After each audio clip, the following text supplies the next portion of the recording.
We have done, I think probably about 18 webinars so far this year. It's been an extra packed period because so much is happening with the new administration, new tax laws, funding freezes for grants, et cetera, et cetera. So much going on. I would say I think this one's actually the one I'm most excited about, in part because for the other ones, I always know exactly what's going to happen. In this case, I know a lot less. We have three astonishingly smart and accomplished experts on the call who you'll meet in a moment, but you will mostly hear from them from this whole session, and we are over the moon that they're joining us. And so please just um, give them, all this sort of gratitude when you get a moment to. Very quick housekeeping notes. First things first, this is good for 1.0 CFRE credits. We'll drop a survey in the chat at the end. Fill that out and we will back you up. We don't send you an official yes, you came to this thing certificate. That is because CFRE credits are self-reported, and there is probably a 1% chance that you get audited. We get 5 times a year, 7 times a year. Someone says I'm being audited, back me up, and we back them up. So that's what we'll do. Quick intros. My name is Patrick. Lucky to be the co-founder, co-CEO of FreeWill alongside my wonderful friend Jenny. Jenny's in Seattle, Washington. I am in Brooklyn, New York, where it is scorching. The summers in Seattle are a little bit nicer than that. FreeWill is the #1 estate planning and plan giving solution in the United States, trusted by more than 2,200 nonprofits, featured in such periodicals as the Wall Street Journal, the New York Times, and working with lots of wonderful organizations, including many of you, ranging from the American Diabetes Association all the way to small local animal shelters and everything in between: churches, hospitals, colleges, museums, land trusts, religious institutions, international development. I could go on and on. FreeWill team is obviously not just me, and a lot of the work that you're going to see is on the backs of so many folks. They've raised $12.3 billion to date. Again, lots of partners, more than 5 centuries of combined fundraising experience. Okay, this image got a little blurry when I made it really big, but we like to give away some of my favorite books on the call. This week, we're going to send a copy of Whale Fall by Elizabeth. I didn't even finish her last name. Elizabeth O'Connor. This is a last minute edition because I started reading this morning and I find it to be absolutely delightful. So we swapped out what we were going to give and we're doing this instead. If anyone wants to read it with me, it is a mere 208 pages. And unlike some other books, it's very readable per page. It is a book about 1938 Wales, in Wales, not Scotland. Wales, no H. And some people have already read it. And yeah. What was the original book we were going to give away? Asked Carolyn. We were going to give away the same book we gave last week, which is These Memories Do Not Belong to Us by our friend Yiming Ma. That book is getting released on August 13th. Definitely go get that book too. I think it's very different. That book is based in China in the future. This book is based in Wales in the past. So they will be good bookends to each other. And of course, FreeWill does a lot of things. We won't go into this now, but different types of plan giving tools, help with AI grant writing and everything in between. Feel free to hit us up if you want to learn more about that, but that's not what we're here for. I'm going to give you some very quick stats on end of year, and then we're going to dive right into our expert panelists. So why is this so important? You all know this, but just to get everyone on the same page, up to 50% of annual donations at some organizations come in November and December, as much as 12% in the last 3 days of the year. Donors are much more engaged. Appeals see higher open rates and response rates, consistently outperforming your other campaigns. Tax incentives drive urgency. To get your tax deductions this year, you have to donate by December 31st. Matching gift programs can amplify impact. A lot of corporations are offering holiday match opportunities and other things like that can double or triple year-end gifts.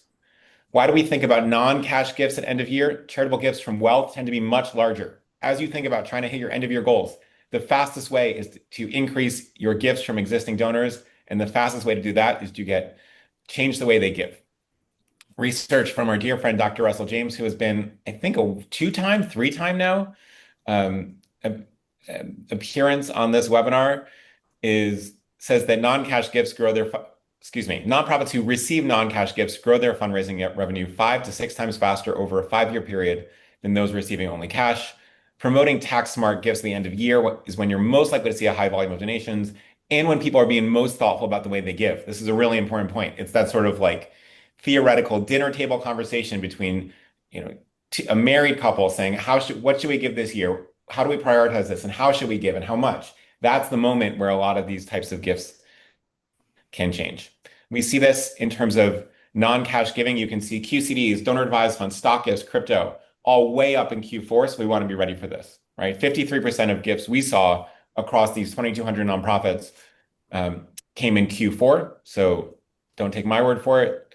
And then in terms of money, right? Not number of gifts, money, 62% came in Q4.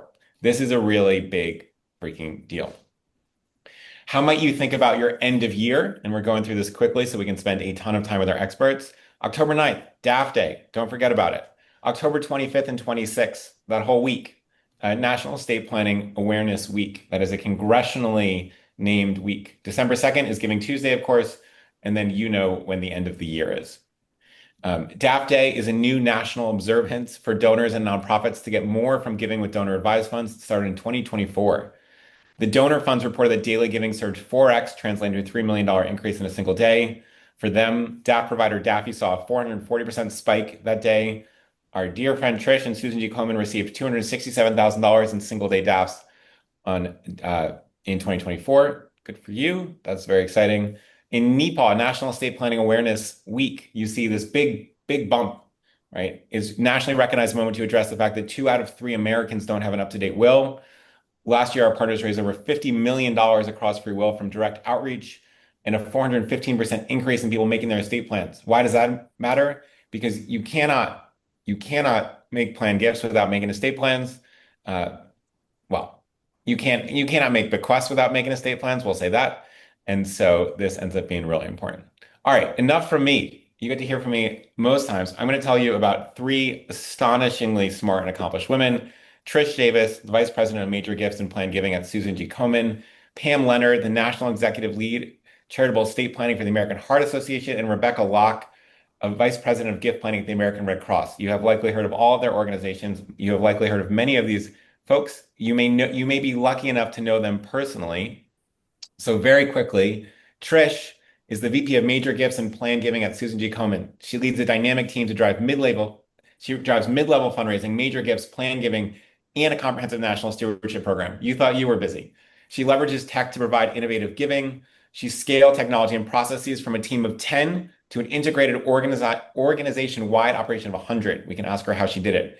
She's an Air Force vet. She's a lifelong volunteer. She raises puppies. She's like a poorly written character with no flaws in a novel. She's like, wow, Trish. And she's been a partner of FreeWill for over 3 years. So we've gotten to really know each other, and she's awesome. So superstar, Trish. Pam, we're so lucky to have Pam. She's the National Executive Lead of Charitable Estate Planning, driving long-term giving strategy and innovative legacy initiatives nationwide for the American Heart Association. She has an MBA. She's a trained nonprofit leader. She aligns national and regional teams to foster meaningful planned gifts, strengthen donor relationships, expand donor engagement. She partners with professional advisors to educate, inspire, and steward donors. And she's worked with FreeWill for 6 years. So we're so happy to have her.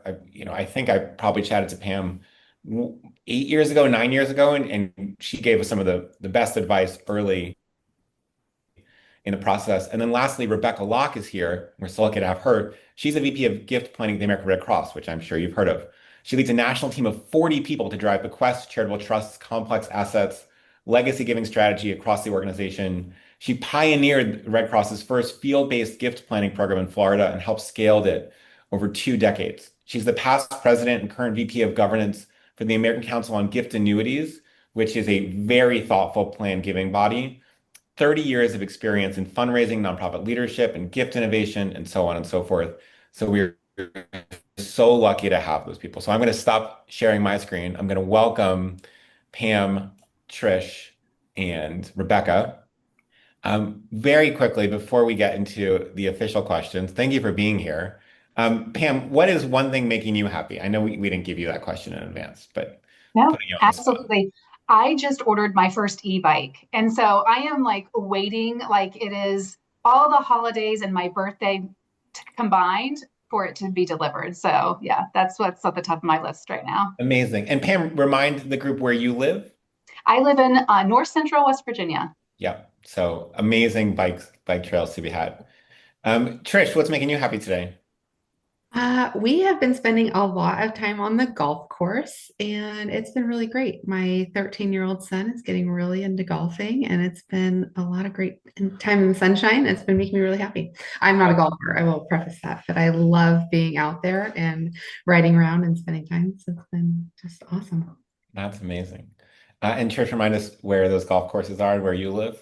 I am in Northern California, sort of outside of Sacramento, and yeah, we're in great weather. It's awesome. Great. And Rebecca, what's making you happy today? Air conditioning. Yeah, Air conditioning. I live in Memphis, Tennessee, and air conditioning. Although, Patrick, I think you may have us beat on the heat. I think you may be a little hotter than we are, so I'm hoping your air conditioning is good too. that's it's been we're getting by. We're getting by. It's gonna be a rough day. What those of you that may recall on the previous webinar, we had some Memphis Blues as the theme song, and I think that might have been a Rebecca suggestion. Might have been. Let's dive in, and we'll start. That's okay. We'll start in the same order. Can you share a bit about your current year-end fundraising strategy, and especially how you're thinking about some of these more transformational gifts? Yeah, absolutely. So we take a year-round approach to our planned and non-cash gifts, which positions us pretty well for a strong and strategic year end. We know that people need to hear things multiple times before they're ready to act. So we don't wait only to speak to them about their gift options at the end of the year. Our strategy also includes a mix of personalized outreach to high potential donors, targeted marketing efforts to our larger audience, and internal collaboration. So we believe that every fundraiser needs to be able to speak about all of our giving options. They don't have to be experts, but they do need to be able to share all the options, and then be able to connect with our charitable estate planning staff when they have qualified prospects. They don't need to be, we usually say they don't need to go deep, but they do need to go broad with their communication. And kind of we take that approach when it comes to these more complex types of ways to give. I also think it's important not to think about current giving and deferred giving as competing interests at year end. These should be what we call and conversations, not or conversations. And so if we think about, okay, what does that sound like? And that's usually the question that we get from our field staff is like, okay, Pam, what does this and conversation sound like? It would sound something like, thank you so much for your annual qualified charitable distribution. Your gift continues to help us fight against heart disease. And many of our donors also choose to plan for their future support of the Heart Association by naming the association as a beneficiary of their IRA while they're already making their annual gift distribution request. Would you like me to share information about how you can make your life-saving legacy at the same time while you're already in your account? And so, especially for fundraisers, frontline fundraisers, that they may be hesitant to talk about this and conversation, this how do you talk about deferred and outright?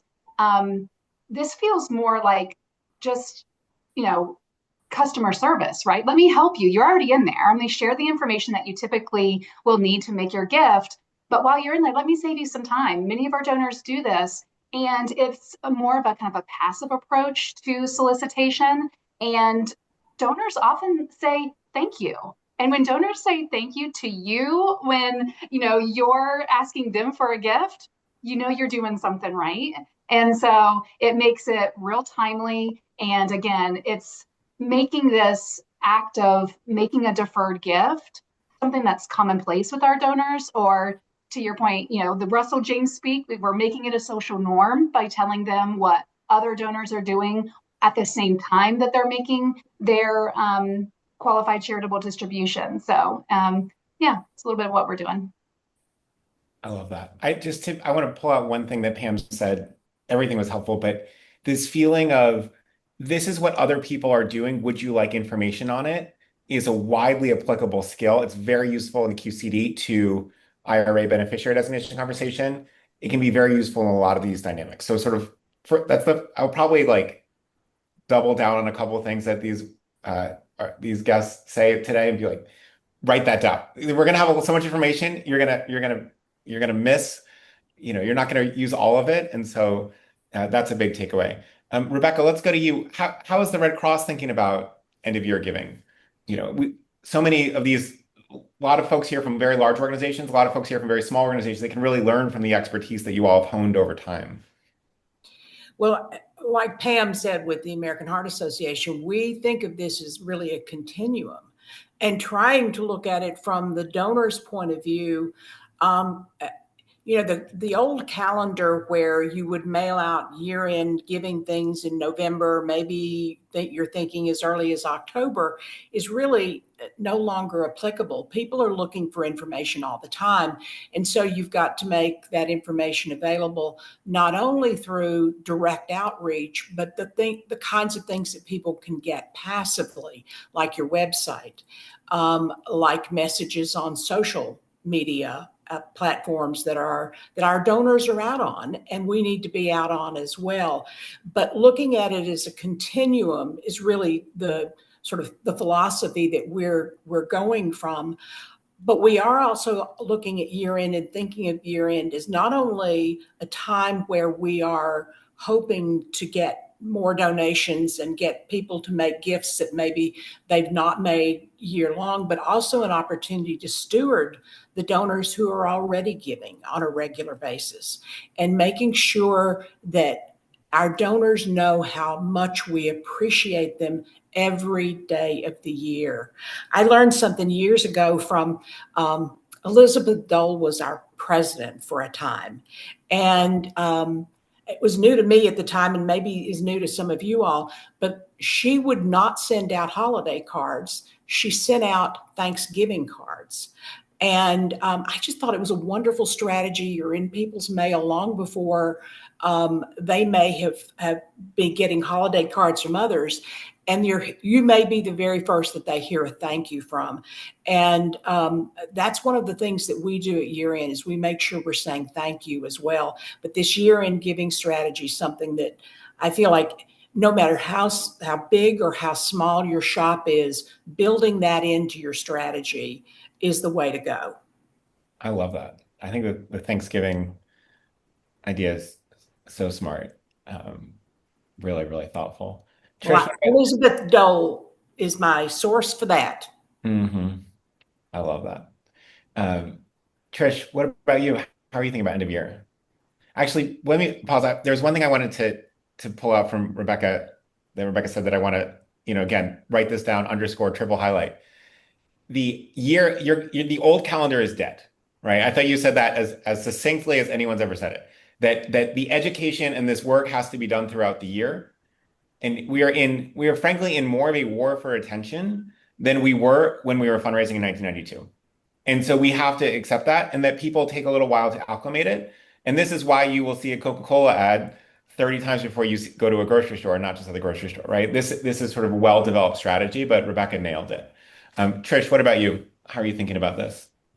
Well, everything that both of you all said is I'm so aligned with, and so well said. My team, and we are a very lean shop. I think it would really surprise some people to hear like how lean we are working across all of these departments. But we are working what we consider a donor experience team. And please stop me if I sound like a robot. I feel like my internet's been a little unstable. You sound great. And so we are, right, we are talking to these donors year round, and we are having conversations, about their annual giving, whether that is mid-level, whether that's major giving, and certainly their legacy giving.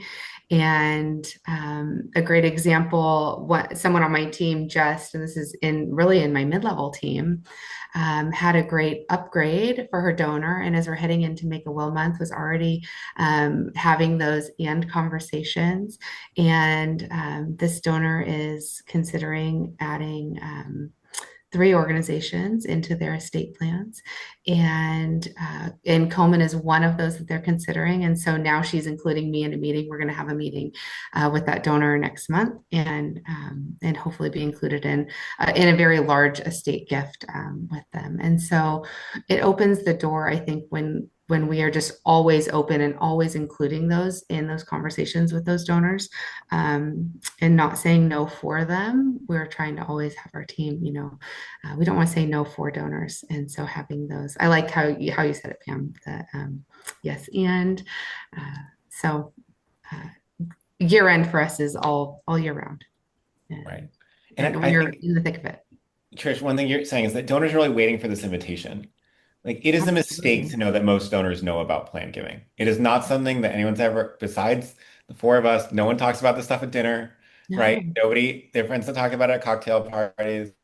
I'm sure no one's stopping you on the golf course, Trish, to be like, hey, I was just thinking about redoing my never. estate plan and including this doesn't happen. And so we are the experts. Even if you feel like you're not an expert, I almost certainly promise you, you know more than 99% of your donors. Feel free to start this conversation as well. Yeah. We call it Trish, being curious. Lots yeah. of curiosity, and it leads to really excellent conversations just by remaining really open and really curious and asking curious questions once you get a donor on the phone. It's a great way to just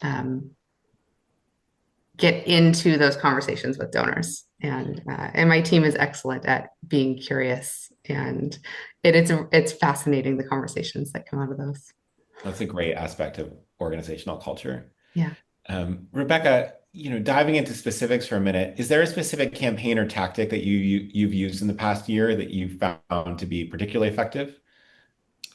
Oh my gosh. So if you had asked me 18 months ago and said, do you all ever do telemarketing? I would have said, well, we test it periodically and have just never been successful, and it's not working for us. And about just a little over a year ago, we tested it again. And lo and behold, we get these fantastic results. Wow. I thought, well, that might be a fluke. So we tested it again a couple of months ago. And I don't know. I don't know whether it's the firm that we're using, but I will tell you in a nutshell what's happening. And I can do this quickly, Patrick. The caller is getting on the line with a donor. So these are Red Cross supporters getting on the line with a supporter and saying, good morning, Trish. It's wonderful to talk to you. Thanks very much for taking my call. I am just calling. And to go back to something you said about writing this down, we say to Trish at that point, or the caller says to Trish at that point, supporters like you often also include Red Cross in their estate plan. Have you ever thought of doing that? It's amazing how many people will answer that question directly and quickly. And literally within 3 minutes of being on the phone with somebody, you have an answer to the question of, I'm thinking about it, already got it done, never going to do it. I've got an issue. It's amazing. So yes, that's our new thing, Patrick, is we are using telemarketing, and we're going to continue to test it out. But it's not a strategy that's ever worked for us before, and I don't know what's different about it. Maybe it's baby boomers. I am a baby boomer, so maybe it's baby boomers. Maybe we call us up, talk to us on the phone. We like it, apparently. This is great. I mean, one takeaway, some of you will have enough plan giving prospects that you might want to consider this. Some of you might have 100, and go pour yourself some coffee and make those phone calls yourself, right? You don't have to be the Red Cross to do this kind of thing.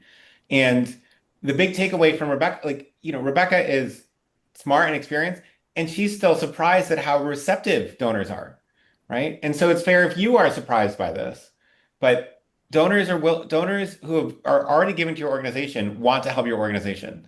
And that's not a crazy sentence, but yet we have to be reminded of it all the time. Trish, is there a campaign that you found particularly successful in non-cash or plan giving or something else? Well, DAC Day was really successful for us in 2024, and that surprised us. It's something that we are leaning into further this year and hope to grow it. I mean, I have aggressive goals to like double that campaign because we've started so much earlier than we did last year. And we've just grown DAF giving generally more this year than we have in the past. So, I mean, that's something that I think, again, it just comes down to talking to donors, right? Having those conversations. And I think outreach that is educational. And so I see, what is DAF Day? DAF Day is it's sort of like Giving Tuesday, but for donor advised funds. And last year was the first year. This year it's on October 9th. And you can Google it. It's on FreeWill's website too. Lots of information out there. DAFday.org, yes. So we are absolutely leaning into that. And I think success is going to be about the number of donors that we reach out to. So we're doing more social media than we've ever done before. Last year is actually the first time that we ever did any social media around donor advised funds in our organization's history. And so, yeah, and so talking about non-cash assets across all revenue channels and just I think everyone in the organization being more comfortable talking about that kind of giving channel was really exciting. And I think across the organization, everyone is more excited talking about donor advised funds. And what's interesting is I think because donor advised funds are getting more successful, it's also opening up more and more opportunity where other teams are like, oh, well, like what about stock? So we're seeing more interest in other revenue channels wanting to work more on those things, which is fantastic for us. So yeah, bigger campaign. One thing to note here is donor advised funds are obviously on the rise pretty quickly. Those of you that were with us 2 weeks ago when we really did a deep dive on the new tax bill taking effect in 2026, there's a bunch of indications that they will continue to rise. There are a bunch of different tactics. And then one other thing that Trish mentioned at the end is um, most people forget this, but what actually goes into donor advised funds is usually appreciated stock. That's the most common asset that goes into it. And once people do that, they realize, oh, you can say, oh, did you realize you can also just give it directly to us if you want to? And it actually is increased stock giving in a way that surprised us. So we're all being surprised by the things we're learning from donors, but it's a big element as well. Um, Pam, when it comes to promoting tax smart giving vehicles like stocks or donor advised funds, if we talk about this, what timing, what messaging have you found actually resonates with donors? So I think as we all kind of shared before, it's making sure that messages go out throughout the year. Mhm. But when we really think about our year-end campaign, it's really the kind of the whole final quarter of the calendar year that's critical. So especially during like mid-November to mid-December is when we see like the peak of our activity. Also thinking about the messages, I was laughing when you were talking about like nobody's talking about this at dinner, right? But we do. And we have to remember like for us not to geek out, I always tell our new fundraisers, like, I know this is all exciting that you learned all of these things, but don't word vomit to all of our donors because you lose them really quickly. So what we find in our messages is like simple, clear messaging resonates the best with donors. Don't overcomplicate it. And our most effective campaigns really focus on three things: ease, benefits, and impact. And so we'll write a whole messaging campaign and then we stop and say, okay, did we hit these three things? And did we do it well? And sometimes I will take messages and share it with family members and just say, do you get this? Does this make sense to you? And if they come back with questions, then I've missed the mark. We also look at multi-channel outreach, direct mail. We insert messages into email, web content. I loved what Rebecca said. Like, sometimes our donors are out looking at our websites at midnight, right? We want to make sure that the web content is there as well. And then as well through our personal conversations, repeating these messages. I cannot stress enough about consistency of messaging, and then also using like the different formats and the different voices really reinforces the messages. And then finally, I'll say like donor stories build donor confidence. So we love to use real donors talking about their real gifts And when donors read those, they see themselves in the story. And then they be saying, oh, well, people like me make gifts like this. Maybe I need to be more open about the way that I'm giving and don't always pull out my checkbook. I could be doing this too, and I could be the hero in the next story. So we love to use donor stories, even just little snippets, if that's all that we have room for, and inserting it into different messaging. But yeah, that last quarter is so important. That's great. I can see people writing ease, benefit, impact down on that. I think there's a famous book by Simon Sinek that says start with why, which most people have read, but if you haven't, it's like the title is the whole book, so you don't need to read it. It's just and really, if you want to be like, do you want to have more impact on this important cause at less cost to you? People are going to be like, heck yes, I do. Okay, great. Let me explain how. But if you start with, Rec, I'm sure you're doing this as you get into, you've worked on even more complex gifts than most people here. Charitable gift annuities, people start their heads, their eyes start glazing over. No one cares. If you say gifts that pay you back and actually have this huge benefit, wow, tell me more about that, right? And there's huge disconnect between these financial terminologies that make people feel like they're back in a class they don't want to be in and the enormous benefits of it. So it's great. Rebecca, what about you? As you think about, promoting, especially these tax markets at end of year and in what can be a crowded strategy, I assume, right? Red Cross is doing a ton of different things. How do you navigate those waters?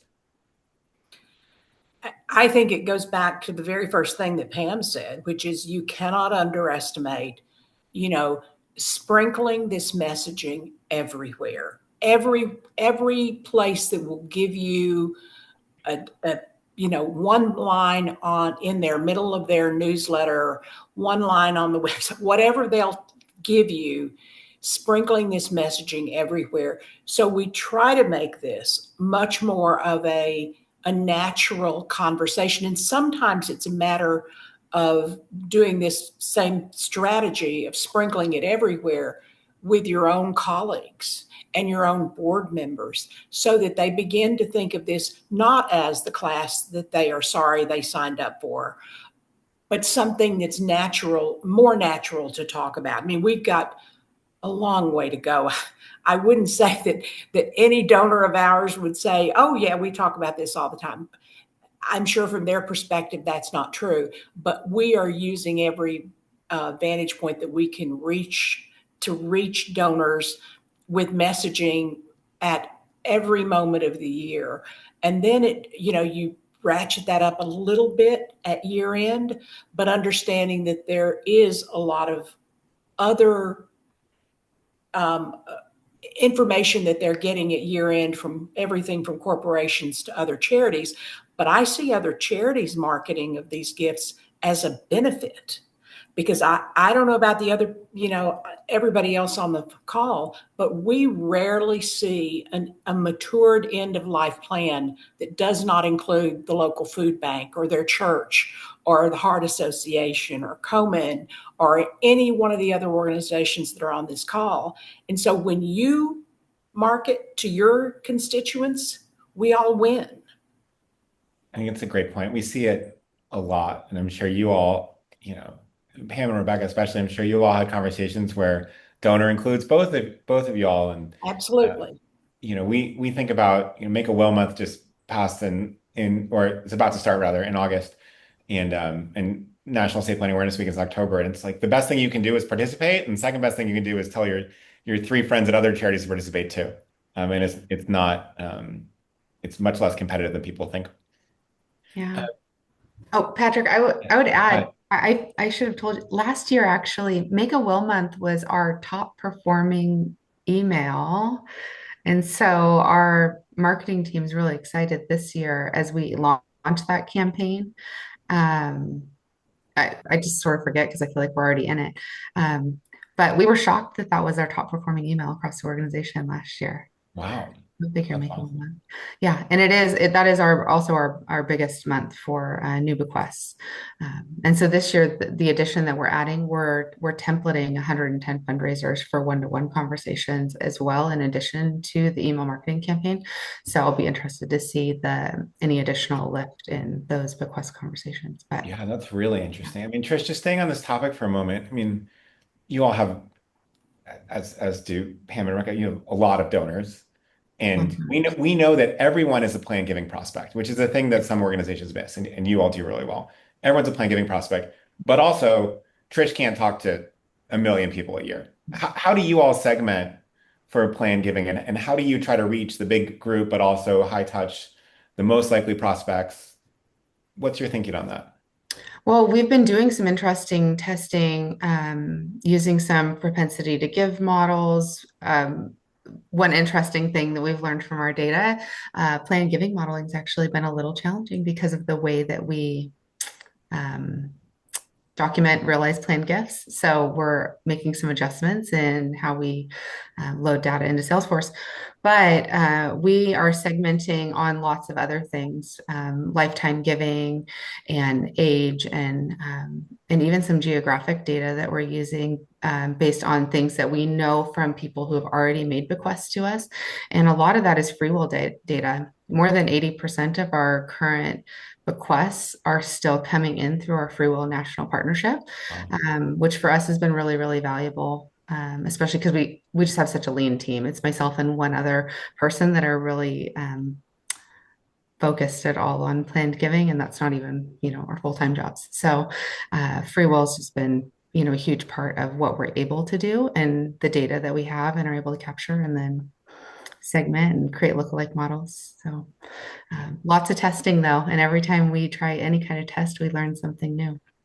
yeah, I mean, one thing I'm hearing is that curiosity in all things is sort of All an things. accelerant. When you're talking to donors, when you're looking at your own data, when you're talking to your staff. Um, Learn something new every time. Every time. Rebecca, Applying. how do you all think about, I mean, you obviously have more staff than probably most people on this call, but you also have a lot of donors and you'll never reach all of them in one-on-one conversations. How do you think about the segmentation there? Well, we certainly do the things that probably you would expect. We're segmenting on age. We're I think I said something earlier, and the sweet spot for us, which is why I referenced baby boomers, are those donors that, are in their late 60s to late 70s. And so we're thinking about ages for sure. We're also thinking, and I think this comes, if I remember correctly, Dr. James' research talking about donors who volunteer anywhere, but certainly who volunteer with your organization are likely great prospects, no matter if they've ever given financially or not. So we look at people who have volunteer history. We look at people because we have blood donors. And if any of you donate blood, thank you so much for doing that. It is life giving, and there is no substitute for that. So if you can donate blood, please do so.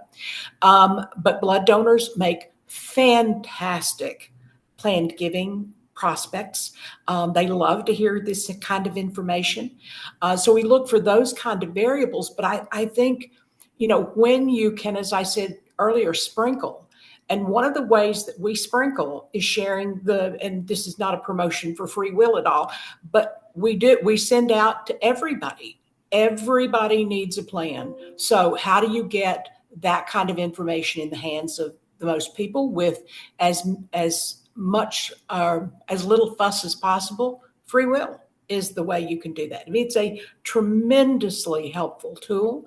And so we just send it out to everybody on a regular basis. We send the link saying, this is something that all of us need to think about, and here's something for you, because we're part of our mission as an organization is about preparedness. We all need to be prepared for disaster and whatever. This is preparedness. And so we weave it into the mission whenever we can. That's really great. Pam, you've been doing this for a bit. We've seen demographics change. The market has changed, certainly since '08, but even since 10 years ago. Technology is changing, regulations are changing, taxes are changing. Have you noticed shifts in donor behavior in terms of year-end giving or planned or non-cash or just general? And how has that shaped your strategy? Um, yeah, absolutely. One of the things that's kind of like the biggest shifts I've seen at least is year-end giving seems to be shifting earlier and earlier in the year. So several years ago, calls and conversations would start right around Thanksgiving, right? And they would want to talk about their year-end giving. Everybody was in a hurry, and you had all these calls, all these influx of conversations. And then over the past couple of years, it seems like those conversations have creeped earlier up to now September. We think about year-end giving really starting in September. And for us, National Make a Will Month in August is kind of almost like the new impetus of year-end giving conversations. And then it's followed up by National Estate Planning Awareness Week in October. And that just continues to reinforce it. And then we're off to the races. It's year-end giving season. And so we're sitting here at the eve of August, and our teams are thinking we're a month away, really, from year-end giving. So I would say that's the biggest shift. Secondly, is people, people want to give how fits them, meaning they want options. If you think about online shopping, and you got endless. It's not just what's in the store anymore. It's now your options are limitless, and people might still be writing checks and making cash gifts, but they like to hear their options. And I always tell our fundraisers, we have a competitive edge. As a large organization, we have all of the ways to give at our fingertips. And it really does help in our conversations. And even if that donor ends up making a cash gift, they really appreciate the giving options to give non-cash when they want, how they want. And it really kind of brings them back as well to get those repeat gifts, because the first gift's hard, but you also want to retain those donors. And I think by giving them as many giving options as possible, and again, without overloading them with details, they come back because they know that together we're helping them have the impact that they want to have at the American Heart Association. That's right. Pam, I find that what we hear from a lot of organizations and donors is when you start talking about non-cash giving options, people feel like you're looking out for them, right? It doesn't matter to you what tax savings a donor gets. It matters to them. And so this idea that you're working on their behalf to provide extra information is so important. And I just want to come back to Rebecca's point about blood donations. Um, First of all, I want to call out that Bailey in the chat said that blood donation saved his life. So thank you to you and the whole team and everyone that's donating blood. That's obviously incredibly important. Second is this is the trap that people fall into. They might think, well, I already asked them to donate blood. I can't ask for money. And what Rebecca's saying is asking people to donate blood increases the chance. People want to do more. But they don't know the avenues, right? And they might say, well, I'm out of money, but like maybe I could volunteer, right? You're saying people that already give their time are more likely to give money. People that already give blood are more likely to give money. People that already give money are more likely to give more money, right? All of these things are true, and they have cascading effects because you see how good it feels to do these things. So it's just a really important point. Don't say no because because you already got a yes. It's really important. We've had so much information that I'm now triaging the questions because there's been so much good things to share. Trish, coming back to you, what role does technology or automation play in year-end promotion or follow-up of any of these types of gifts? We are always trying to leverage technology where we can. Like I said, we have a lean team, so I am trying my best to find technology that helps us increase bandwidth. We want to do the very best for our donors and for the organization. And a lot of times that means that we need technology so that we can thank more donors, which means we need automation. We're using things like Grativid so that we've been able to increase our stewardship efforts all the way down to $10. We would never be able to do that without automation, especially not in a way that feels personal, even though it's at scale. We're also using technology to help get more one-to-one stewardship. We've been able to drop our one-to-one stewardship down to like $250 for phone calls, which is we would never be able to do if we weren't using technology to push those things. And then things like Letter Lab for handwritten postcards, and again, things that try and help us get personalization in that one-to-one feel at scale. has really helped us move the needle on revenue and relationship. We're getting more donors that are responding, which is really helping my team have more meaningful one-on-one conversations. But you have to do something sort of at the bottom. So, Yeah. lots of Rebecca, what about you? How do you think about technology or automation? You're working with millions of people. So it's certainly a tool that we've had to become as adept as we can at. I'm sure there are many people on this call that are far more adept at it than we are, but we've had to get adept at it because we have the great fortune of having a lot of people who have entrusted us with their money or their time or their blood, and to be able to figure out who amongst those are ones who might be interested in increasing their giving, who might be interested in making a planned gift is a challenge. So we use that modeling that Trish referenced earlier, and those, what are the indicators that somebody's might be in the right space and time in their lives to be thinking about this. We use those breadcrumbs that I talked about earlier, just sprinkling those everywhere. And we're now looking at trying to think about, okay, how could AI help us do this a little bit better? And just saying those words makes me nervous, in full confession.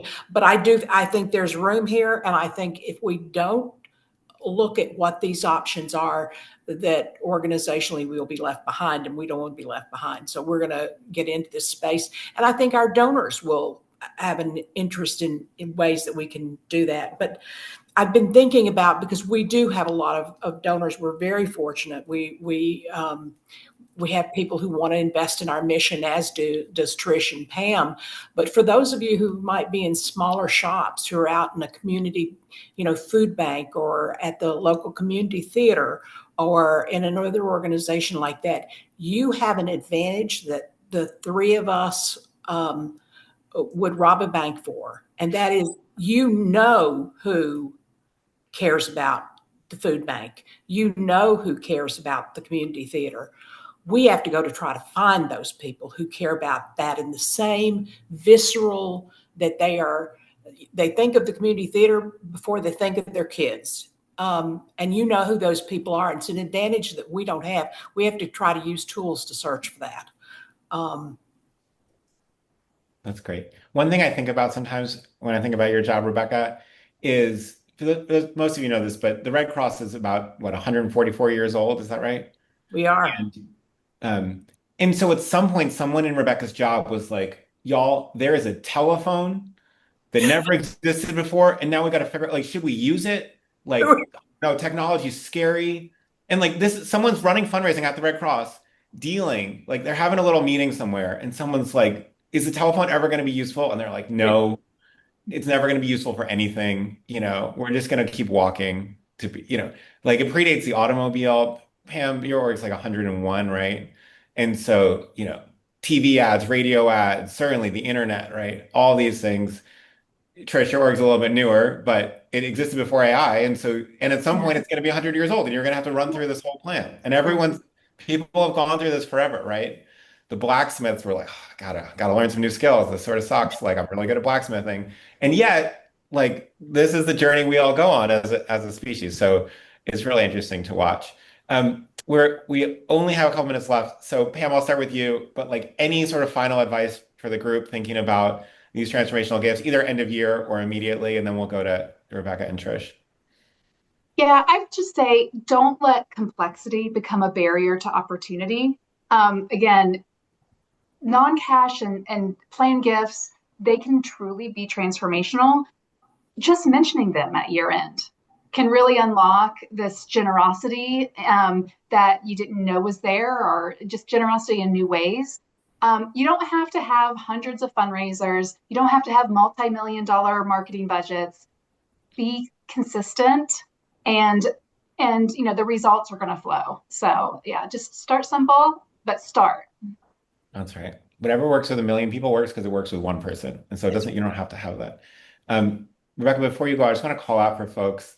People are really interested in getting the slides, in getting the book that we talked about, in there's some other resources. And so if you haven't already, please just there's a link in the chat right now to fill out a survey. And while we're wrapping up, it'd be great if you take 60 seconds. We'd love your feedback on this and how to do it even better next time. Rebecca, what's your advice? So, all the things that we're talking about are tools, and tools to reach your donors, tools to share messages. Um, all of that is really important, and really important that each of us does our job well. But at the end of the day, what matters is your mission. And your donors are connecting with your mission, and you're just providing them avenues that they can engage with your mission and support that mission for the long term.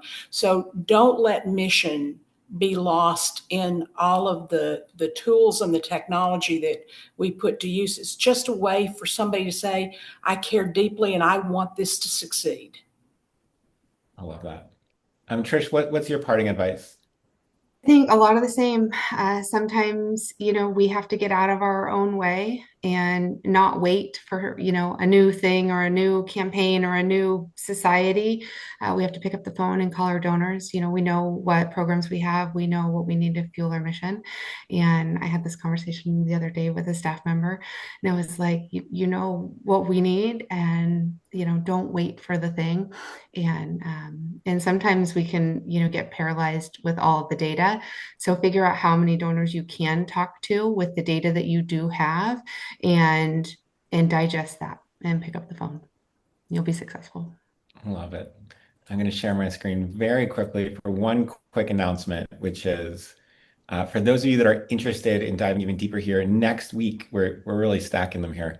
Next week, we're doing some latest research on donor psychology. And so we'll look at a bunch of these really interesting studies. Some of them are older, some of them are newer, and we'll talk about practical ways to apply them. This is super interesting because donor psychology is human psychology. It just happens to be in this. So you'll learn something about yourself as well as you learn something about the donors. And so feel free to join us as well. That's next Tuesday at noon. You can also make a note in the survey, I think, to join that.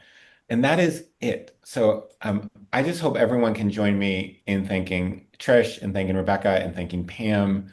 I mean, just so great to not only have each of these folks individually, but hearing them collectively with all of their wisdom. Just Oh. an incredible resource. And so thank you so much. And we'll leave it at that. But Trish, Rebecca, Pam, thank you. Hope you have a wonderful rest of the summer. I look forward to seeing you around. Thank you everyone to join. I'm not sure if the participants queues, but we had about 1,400 folks on the call. Wow. Pretty big group learning from you, and it just means a lot. We'll obviously appreciate the sort of special expert guests, but we really appreciate the folks joining.